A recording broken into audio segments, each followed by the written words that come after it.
Bonjour à tous, je suis Thomas de Volabike. Aujourd'hui, nous avons un vélo équipé d'un moteur Bosch. Beaucoup d'entre vous nous ont posé des questions sur les prolongateurs pour les moteurs Bosch. Eh bien, il y a beaucoup d'entre vous qui ont des vélos comme celui-ci, qui a déjà un certain temps, qui a une batterie moins performante que les vélos actuels. Et aujourd'hui, nous allons vous montrer comment installer un prolongateur de Volabike, qui donnera une nouvelle vie à ce vélo. Comme beaucoup d'entre vous le savent, lorsqu'un kit d'extension était monté sur un moteur Bosch, il y avait des problèmes occasionnels d'arrêt du moteur, et aujourd'hui nous allons vous expliquer cette nouvelle installation qui résout ce problème pour toujours. Restez ici et nous vous expliquerons comment nous procédons.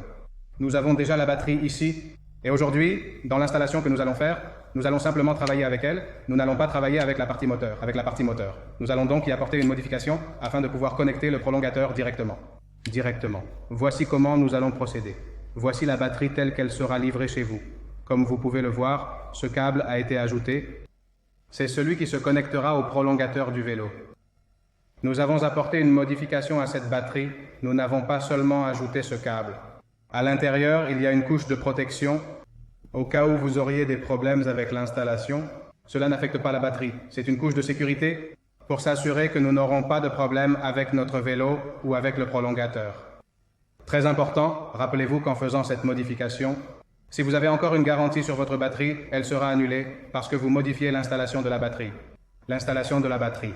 C'est donc un point à prendre en compte avant de procéder à cette installation. À ce stade, comme vous pouvez le voir, la batterie est déjà montée à l'intérieur du cadre du vélo. Vous voyez le câble que nous avons ajouté, c'est ainsi qu'il arrivera jusqu'à vous. Donc maintenant, la seule partie qu'il vous reste à faire, c'est de tirer ce câble de l'intérieur du vélo vers l'extérieur, là où se trouve le prolongateur. En fonction de l'aspect du couvercle de la batterie, vous devrez le faire d'une manière ou d'une autre. Dans ce cas, sur ce modèle de Hi-BK, nous avons un couvercle qui est flexible. Il ne va pas mordre dans le câble ou le pincer, donc on n'a pas besoin de faire quoi que ce soit. Il suffit de mettre la batterie en place et le câble sortira naturellement. Dans le cas où ce couvercle est rigide et qu'une fois installé, le câble ne pourrait pas sortir parce qu'il le pincerait trop, il faudrait faire un petit creux à l'aide d'un outil de type Dremel, avec une lime pour permettre au câble de sortir naturellement sans le mordre. L'installation est terminée. Mettons le couvercle en place et voyons ce que cela donne.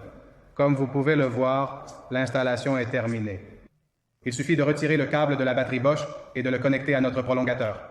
Et nous l'avons connecté à notre prolongateur. Le prolongateur, comme vous pouvez le voir, a été installé comme d'habitude dans le porte-bouteille.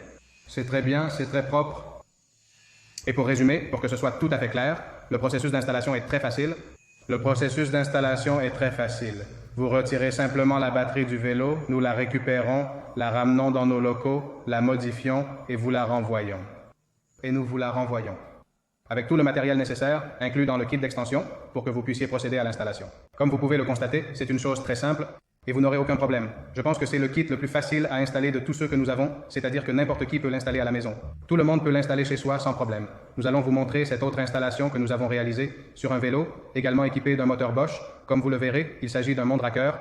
Et la particularité de ce vélo est qu'il n'a pas de porte-bidon sur le tube diagonal, contrairement au vélo précédent. Il l'a sur le dessus. Donc, dans ce type de modèle et dans d'autres, vous avez la possibilité d'ancrer le prolongateur au moyen de clips velcro qui le maintiendront en place. Et bien sûr, vous pouvez l'utiliser en même temps qu'un porte-bidon que vous montez sur le dessus du vélo. Comme vous pouvez le voir, ce prolongateur est un peu différent du précédent. Le précédent était de 360 watts. Ici, le client a choisi un modèle de 540 watts. Alors bien sûr, si l'on ajoute les 500 watts que possédait le vélo d'origine, on obtient un vélo de plus de 1000 watts, ce qui, pour un modèle de 2018, est une très bonne mise à niveau. C'est une très bonne amélioration.